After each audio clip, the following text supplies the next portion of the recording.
Hi hello welcome to plus TV. నేను మీ హేమమాలి. మరి ఈరోజు మన స్టూడియోలో ఈయన గురించి చెప్పాలంటే ఈయన యాక్టర్ అండ్ డబ్బింగ్ ఆర్టిస్ట్. అసలు ఈయన పర్ఫార్మెన్స్ చూస్తే ఆయన ఏ కేటగిరీలో ఏ క్యారెక్టర్లో పరకాయ ప్రవేశం చేస్తే దాంట్లో 100% జస్టిఫికేషన్ చేస్తారు. ఒకవేళ ఎమోషనల్ చేస్తే మనం ఏడ్ చేస్తాం, అదే కామెడీ చేస్తే పగలబడి నవ్వేసుకుంటాం, పొట్ట నొప్పి వచ్చేస్తుంది అనమాట. డ్యామ్ ష్యూర్ ఈయన ఎవ్వరో కాదు, మనకి బాగా పరిచయమైనటువంటి రాకేష్ రాచకొండ గారు మనతో పాటు ఉన్నారు మన స్టూడియోలో. ఆయనతో మాట్లాడేద్దాం, మరిన్ని విషయాలు తెలుసుకునే ప్రయత్నం చేద్దాం. సో నమస్తే. నమస్తే. బాగున్నారా? నేను చాలా బాగున్నాను. మీరు ఎలా ఉన్నారు? గుడ్ అండి, fine. First of all, so ఈ అవతారంలో మాకు కనిపించారు కాబట్టి ఫస్ట్ థింగ్ ఏమైంది హ్యాండ్కి షోల్డర్కి? రీసెంట్గానే స్టిచ్చింగ్స్ సర్జరీ జరిగిందని చెప్పి. అంటే ఒక మూవీలో చెయ్యి కొంచెం వెనక్కి పెట్టి చాలాసేపు ఉంచాల్సి వచ్చింది, 1.5 hour పైన వెనక్కి పెట్టి. అప్పుడు కఫ్ దగ్గర చిన్న రిపేర్ అయింది. ఓకే. తర్వాత రీసెంట్గా ఒక 6 months తర్వాత ఇంకో దాంట్లో చిన్న ఇంజురీ అయింది ఒక షూట్లో. ఇంకా దాంతో చాలా ఇబ్బంది అయిపోయింది. డాక్టర్ దగ్గరికి వెళ్తే మెడిసిన్స్, పిఆర్పి చాలా చెప్పారు. ఫైనల్గా కంపల్సరీ సర్జరీ చేయాలన్నారు. ఇంకా కమిటైన్ ప్రాడక్ట్స్ అన్ని కంప్లీట్ చేసుకుని సర్జరీకి వెళ్ళే రోజు అనగనగా రిలీజ్ అయింది కదా. ఇంకా సో మా దాంట్లో డైలాగ్ ఉంటుంది కదా, సో అన్నీ బాగున్నాయి అనుకున్నప్పుడే జీవితంలో కష్టాల్లో జీవితం ఉంటుంది అని ఉంటుంది కదా. అలాగా కరెక్ట్గా అంతా సెట్ అయిపోయిందనే టైంకి సర్జరీ పడి, బట్ ఫైన్ అంతా ఇప్పుడు అంతా ఓకే. కాదు, ఏ సెట్లో జరిగిందన్నది చెప్పొచ్చా? ఎందుకు అని ఫీల్ అవుతున్నారా? Okay fine. ఇప్పుడు మనం మాట్లాడుకోవాలంటే రీసెంట్గా సెన్సేషన్ అని చెప్పొచ్చు. అసలు ఒక ఓటీటీ ఫిలింని మళ్ళా థియేటర్స్కి రిలీజ్ చేయడము, సో చాలా ప్లేసెస్లో రిలీజ్ చేయడము, ఇదంతా కూడా చాలా కొత్త అని చెప్పాలి. ట్రెండ్ ఏదైనా ఈటీవీ విన్కే సాధ్యం అని చెప్పాలి. సో అనగనగా ప్రాజెక్ట్ ఎలా వచ్చిందండి మీ దాకా? అంటే వేరే ఎవరి ద్వారా నన్ను వచ్చిందా, లేదంటే ఏంటి, హౌ ఇట్ హ్యాపెన్స్? ఎందుకంటే ఆ ప్రొడ్యూసర్ రాకేష్ నాకు ఫ్రెండ్ అనమాట. ప్రొడ్యూసర్ ఫ్రెండ్, నా ఫ్రెండ్ అనురాగ్కి రాకేష్ వీళ్ళందరూ ఫ్రెండ్స్. సో అలా నాకు ఇలా ఒక క్యారెక్టర్ ఉంది, ఒకసారి ఆఫీస్కి రా అని చెప్పి కాల్ చేశారు. వెళ్ళాను. ఆ స్క్రిప్ట్ అది ఇచ్చారు. ఆ స్క్రిప్ట్ చదివినప్పుడే నాకు విపరీతంగా ఏడుపు వస్తుంది. అంటే ఏంటి ఇంత ఎమోషన్స్ ఉన్నాయి, ఎలా రాసుకున్నాడు. మామూలుగా ఏంటంటే కొత్త రైటర్ అనగానే మనం చిన్న లవ్ స్టోరీతో వస్తారనుకుంటాం. చాలా డెప్త్ ఉన్న స్టోరీ రాసుకుని సన్నీ ఆ స్క్రిప్ట్ ఇచ్చాడో చదువుతుంటే నాకు ఒక రకమైన ఎమోషన్ వస్తుంది. బాబాయ్ ఏంటిది ఇంత ఇలా ఉంది. ఫస్ట్ నేను ఏమనుకున్నానంటే, నేను రెగ్యులర్ కామెడీ ఎక్కువ చేస్తాను కాబట్టి ఆ మలయాళం క్యారెక్టర్ ఉంది కదా, అదేమో అనుకున్నాను ఫస్ట్. తర్వాత టీచర్ అనుకుంటే తర్వాత వచ్చి లేదండి బట్ట అని సుమంత్ గారి ఫ్రెండ్ అన్న. సుమంత్ గారు చేస్తున్నారు డౌన్, ఎందుకంటే ఇలాంటి ప్రాజెక్ట్స్లో ఆయన కింగ్. అంటే మిగతా కమర్షియల్ చేస్తారు కానీ ఇలాంటి సెన్సిబిలిటీస్, ఎమోషన్స్ ఉన్న క్యారెక్టర్స్ ఆయన రికార్డ్ చేస్తారు. అసలు ఆయన ఫ్రెండ్ అనగానే కథ చాలా బాగుంది, క్యారెక్టర్ చాలా బాగుంది. ఆయన ఫ్రెండ్ అనగానే ఎక్కడో చిన్న బాబాయ్ ఆయన అనగానే ఒక కైండ్ ఆఫ్ చేస్తారు. నేను ఎలా చేయాలి ఆయనతో, ఆయన ఎలా ఉంటారు, ఫస్ట్ టైం ఆయనతో వర్క్ చేయడం. బట్ వెళ్ళాను. తర్వాత ఆడిషన్ ఇచ్చాను అతనికి, ఒకసారి చూసుకుందామంటే ఒక సీన్ చేసి చూపించా. ఒక 2-3 సీన్ల తర్వాత తనకు ఒక చోట ఓకే అయింది. Okay. Then you are my బట్ట. ఆడిషన్లో చేసిన సీన్ ఏంటి? ఆడిషన్లో చేసిన సినిమాలో అంటే ఆడిషన్ ఎప్పుడు కూడా కొంచెం ఎగ్జాగరేషన్ ఉంటుందో చేస్తాం. సినిమాలో దానికి ఒక క్రిస్పీ వర్షన్ ఉంటుంది. లేదు సెటిల్ కాదు, అదే మీరు చూస్తుంటే నేను ఒక డైలాగ్ చెప్తాను, రే ఇప్పుడు చూడు సాయంత్రం రిజల్ట్ వస్తుంది, పొద్దున్న మాత్రం సాయంత్రం మాత్రం ఆల్ సెట్, నువ్వేం టెన్షన్ పడకు, ఈ విషయం బాగా చెప్పొద్దు. ఈ డైలాగ్ ఉన్న చోట వెళ్ళిపోయిన తర్వాత ఏడుస్తా. దానికి ఒక చిన్న అప్డేటెడ్ వర్షన్ తను ఒక స్క్రిప్ట్ ఇచ్చాడు అనమాట. అది ఓన్గా చేసుకొని చేయమంటే బాబాయ్ ఏంటి ఇలా చేస్తాం అని ఏదో అలాంటివి చేసాం. ఆ రోజు నేను చేసిన ఆడిషన్, అది ఆడిషన్ అయిపోయింది, యు ఆర్ మై బట్ట అని చెప్పేసి వెళ్ళిపోయాడు. ఆ రోజు నుంచి కాస్ట్యూమ్ చెకింగ్ ఎవ్రీథింగ్, ఒక మైన్యూట్ థింగ్ కూడా తను పర్లేదు దీనికి వెళ్ళిపోదాం అని కూడా అనలే. Each and everything, hair style దగ్గర నుంచి లుక్ ఎలా ఉండాలి, కాస్ట్యూమ్ ఎలా ఉండాలి, స్పెక్ట్స్ ఎలా ఉండాలి, అన్నీ తనే చూసుకున్నాడు. నాకు ఫస్ట్ చూసినప్పుడు ఏంటిది మరి లుక్ ఎలా ఉంది ఏంటని నాకు నేను అనుకున్నా. But after watching the film నేను చూసే బాబు ఏంటిది ఇలా తీసాడు అని చాలా బెస్ట్ ఎక్స్పీరియన్స్ నాకు అదే. సో లైక్ చాలామంది పిల్లలు ముఖ్యంగా బట్ట అంకుల్ అని అనడాలు, సో ఇవన్నీ లైక్ స్పెషల్ మూమెంట్స్. అసలు పిల్లలు చాలామంది ఉన్నారు కదా సెట్స్లో, ఎలా ఉండేది అసలు? మీ పిల్లల్ని వాళ్ళందరినీ హ్యాండిల్ చేయడం కష్టం అనిపించిందా, వాళ్ళతో పాటు యాక్టింగ్ చేయడం కష్టం? ఎందుకంటే నాకేముండదు నాకు పెద్ద టఫ్ ఏ ఉండదు. నాకు ఓన్లీ విహాష్తో ఎక్కువ సీన్లు ఉంటాయి, కిరణ్తో కొన్ని సీన్స్ ఉన్నాయి. కిరణ్ అంటే బన్నీ చేసాం. బట్ ఎక్కువ మ్యాక్సిమం సీన్స్ అన్నాక నువ్వు విహాష్లోనే ఉంటాయి. అసలు జమ్ ఆఫ్ యాక్టింగ్ నిజంగా. నాకు మీ ఇద్దరి సీను పర్టికులర్గా climax that was like peaks అనమాట. వచ్చి నాన్న అంటే ధైర్యం కదా అని చెప్పంటాడు. That was like tears moment నాకు మీరు అనమాట. ఆ రోజు నమ్మరు, మార్నింగ్ సెట్కి వెళ్ళా 7:30 7కి ఎప్పుడో వెళ్తే ఇద్దరం ఒక క్యారవాన్లోనే ఉన్నాం, రూమ్లో కూర్చున్నాం మాట్లాడుతున్నాం. సన్నీ వచ్చి ఇవాళ చాలా ఇంపార్టెంట్ సీను యష్, నువ్వు కొంచెం జాగ్రత్తగా కూల్గా ఉండాలి అని.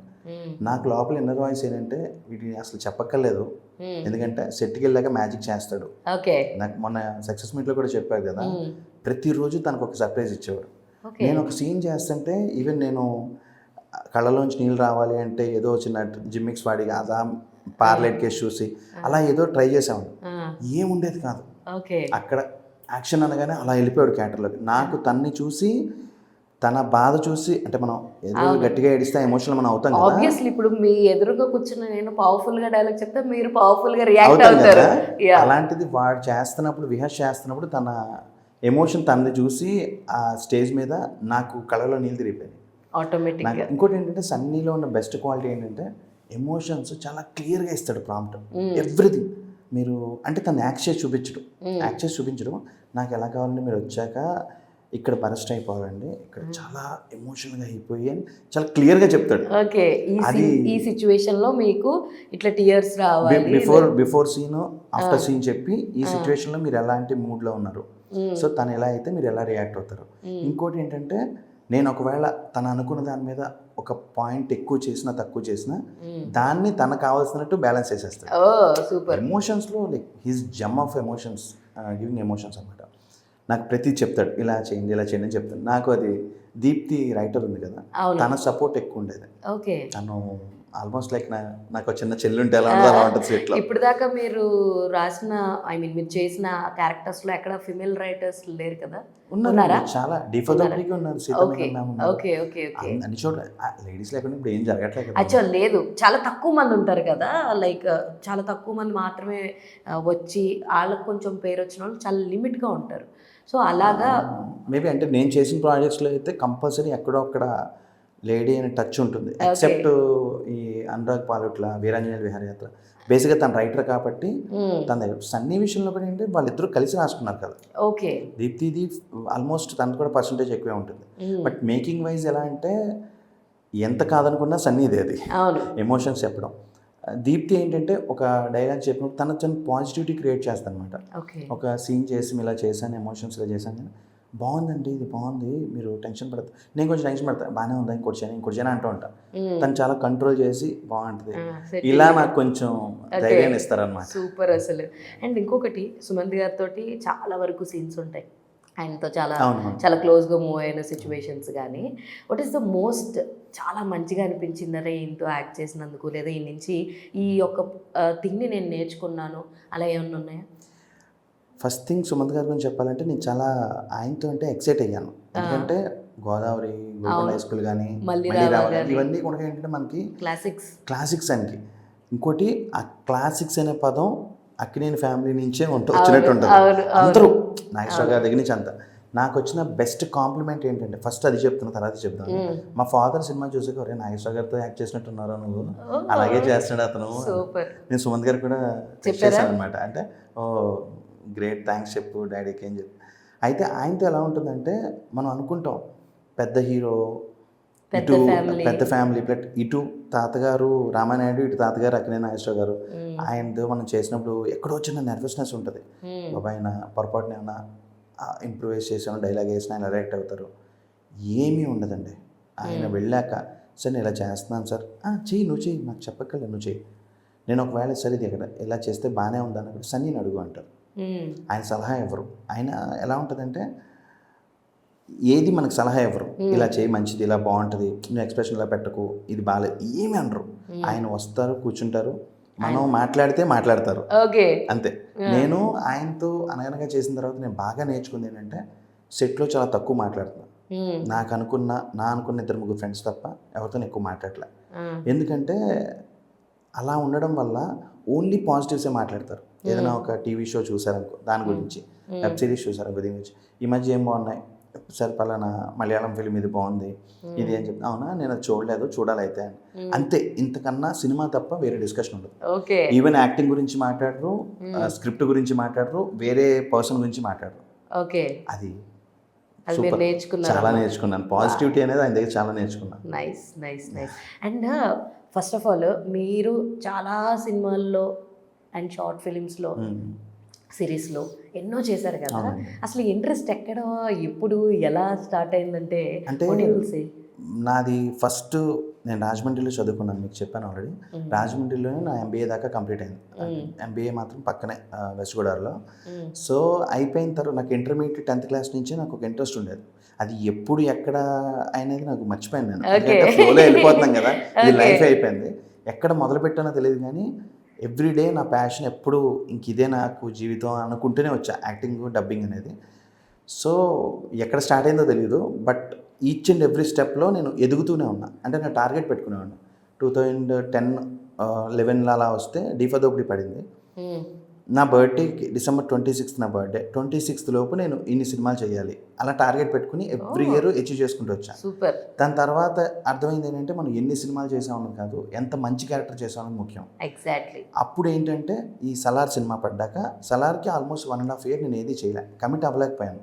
ఓకే. వాళ్ళు ఏ టైంలో ఫోన్ చేసి డేట్ రేపటి నుంచి రావాలన్నా సార్ వేరే షూట్లో ఉన్నాను అనగానే అక్కడ పెద్ద పెద్ద వాళ్ళ కాంబినేషన్స్, నాకు అలాంటిది పెద్ద క్యారెక్టర్. అందుకే ఏంటంటే మంచి క్యారెక్టర్లు వచ్చినప్పుడు కూడా నేను వదులుకోవాల్సి వచ్చింది.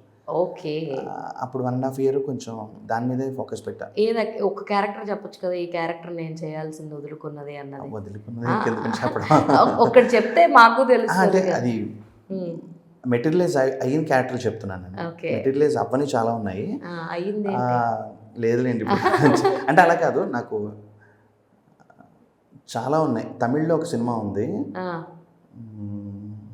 పెద్ద ప్రొడ్యూసర్ వాళ్ళు, అది అనుకోకుండా వచ్చింది, but due to some reasons అది మిస్ అయిపోయింది. ఉన్నాయి కొన్ని క్యారెక్టర్స్ ఉన్నాయి, కొన్ని రిలీజ్కి ఉన్నాయి కూడా సినిమాలు అవి.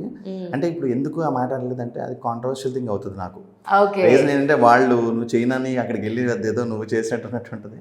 బట్ ఆ కైండ్ ఆఫ్ 1-2 మిస్ అయ్యాను, 1-2 కాదు 3-4 దాకా మిస్ అయ్యాను. బట్ సలార్ అన్నీ కొట్టేసింది, నా జీవితాన్ని మార్చింది.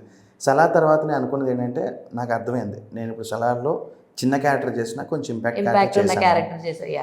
సో జాగ్రత్తగా ప్లాన్ చేసుకోవాలి. అప్పటి నుంచి దాని తర్వాత డార్క్ చాక్లెట్ అని ఇప్పుడు నెక్స్ట్ మంత్ రిలీజ్ ఉన్నది, రాణాగారి ప్రొడక్షన్లో అనమాట, రాణాగారి సమర్పణ, వాల్తేర్ ప్రొడక్షన్స్. సో అది ఉంది. ఈ అనగనగా వచ్చింది. సో చాలా సెలెక్టివ్గా ఈ క్యారెక్టర్ నేను సరిపోతాను అనుకుంటూ వెళ్తున్నాను అనమాట. లక్కీలీ అన్ని మంచిగా పడ్డాయి. కానీ అనగనగా చేస్తున్నప్పుడు అనుకున్నారు అనగనగా ఎంత ఇంపాక్ట్ క్రియేట్ చేస్తుందని? అనుకున్నానండి. అంటే ఇంత ఇంపాక్ట్ అంటే అది చాలా హిట్ అవుతుంది అనుకున్నాను. క్లాసిక్ ఫిలిం లా అయిపోతుంది, అంటే ఇప్పుడు హిట్ అయ్యి తర్వాత ఇది అండర్రేటెడ్ ఫిలిం అవుతుంది అనుకున్నా. కానీ ఇంత పెద్ద హ్యూజ్ సక్సెస్ అయిపోద్ది, ఓటీటీ నుంచి మళ్ళీ సినిమా థియేటర్లోకి వెళ్తుంది, ఇంత ఎక్స్పెక్ట్ చేయలే. కంపల్సరీ హిట్ అవుద్ది అనుకున్నా. ఎందుకంటే ప్రసాద్ ల్యాబ్లో షో వేశారని చెప్పా కదా మీకు, ఆ సీన్ క్లైమాక్స్కి వచ్చేప్పుడు నాకు ఏడుపు వచ్చి సన్నీని గట్టిగా హక్ చేసుకుని ఏడిస్తాను. ఆ మూమెంట్లో ఎవరో పేరెంట్స్ పెద్దవాళ్ళు 60 అలా ఉన్నోళ్ళు వచ్చి ఏంటమ్మా ఎందుకమ్మా ఇలా ఏడిపిస్తున్నాం మమ్మల్ని అని సన్నీని. నాకు ఒకసారి సర్లే ఇది ఇంటర్నల్ కదా, అందరూ తెలిసిన వాళ్ళే వస్తారు, ఎమోషనల్ అయి ఉంటారులే. నేను మా మదరు మా అన్నయ్య వాళ్ళ పాప చిన్న పాప ఆ ముగ్గురం వెళ్ళాం సినిమాకి ఏఎంబిలో. మీరు వచ్చారు. అప్పుడు వాళ్ళు ఎక్సైటెడ్. మా మదర్ నేను పుట్టాక మా మదర్ కళ్ళజోడు చేసి కళ్ళు చూసుకోవడం చూసిన ఫస్ట్ సినిమా. 64 years మా మదర్కి, పాపకి 12 years, 13 వాళ్ళు అలాగే కనెక్ట్ అయ్యారు. అతను బయట చెప్తూ ఎమోషనల్ అయిపోయి అసలు నేను తట్టుకోలేకపోయాను అలా చెప్పింది. నేను చూసి ఏంటిది ఎంత తెలుసా, మీ మదర్ నా దగ్గరకు వచ్చారు. యాక్చువల్లీ నేను బట్టు వాళ్ళ అమ్మని అంటే నాకు ఒక్కసారి స్ట్రైక్ అవ్వలే. నేను సుమంత్ గారితో మాట్లాడాలి, నేను బట్టు వాళ్ళ అమ్మని అంటే అమ్మ వెళ్ళండి అయితే అని చెప్పేసి నేను బట్టు అని చెప్పాను. నాకు బట్టు ఏ క్యారెక్టర్ ఉందబ్బా అని అనుకుంటా. నాకు ఇదే చెప్పారు ఎగ్జాక్ట్లీ. నేను బట్టు వాళ్ళ అమ్మని అందులో చేశారు కదా అంటే ఓకే, ఆవిడ చాలా ఎక్సైటెడ్గా ఉన్నారు. సుమంత్ గారితో మాట్లాడడానికి వెళ్ళండి అమ్మ అని చెప్పి ఐ వాజ్ లైక్, నాకు ఆవిడ ఫేస్లో ఆ హ్యాపీనెస్ ఫోకస్ ఆ ఇది చాలా బాగా కనిపించింది. అంటే మన పేరెంట్స్ అదే కోరుకుంటారు అదే అదే అదే డెఫినెట్లీ. అంటే మనోడు ప్రయోజకుడు అవ్వాలి, అంటే ఈ ఫీల్డ్ లోకి ఆ వచ్చాడు. సినిమా వరకు మాత్రం ఆ రోజు మా మదర్ ఫేస్లో ఉన్న ఎక్సైట్మెంట్ నేను క్యారెక్టర్ చేశాను Never దానివల్ల before, ever after. సినిమాకి ఎక్కువ. సినిమా వల్లే నేను బయటకు వచ్చాక కూడా మా మదర్ నన్ను ఫస్ట్ నుంచి చూస్తున్నారు కదా, నేను ఇంట్లో కూడా ప్రాక్టీస్ చేయడం, ఇంట్లో అలాంటివి ఏమైనా చేయడం అన్నీ చూసి మా మదర్ ఎలా రియాక్ట్ అయ్యారంటే, నీకు మంచి క్యారెక్టర్ పడింది, ఇలాంటి వాటికన్నా చాలా మంచి సినిమా రా, ఇది అందరూ చూడాలి కంపల్సరీ, ఇలాగే మూవీనే పొగిడారు. ఓకే. నాకు ఎక్కడో ఒక 2-3 డేస్ తర్వాత ఎప్పుడో ఫోన్ చేసి ఇంట్లో డైలీ ఏవో ప్రివ్యూస్ పడతా ఉంటాయి అనమాట. ఓకే. సో అప్పుడు ఫోన్ చేసి చాలా బాగా చేసావురా అని ఒకసారి అన్నారు. అది నాకు బెస్ట్ కాంప్లిమెంట్. అమ్మ ఇచ్చిన కాంప్లిమెంట్ కన్నా ఏముంటుంది? ఇంకేం ఉండదు అసలు. అసలు లైక్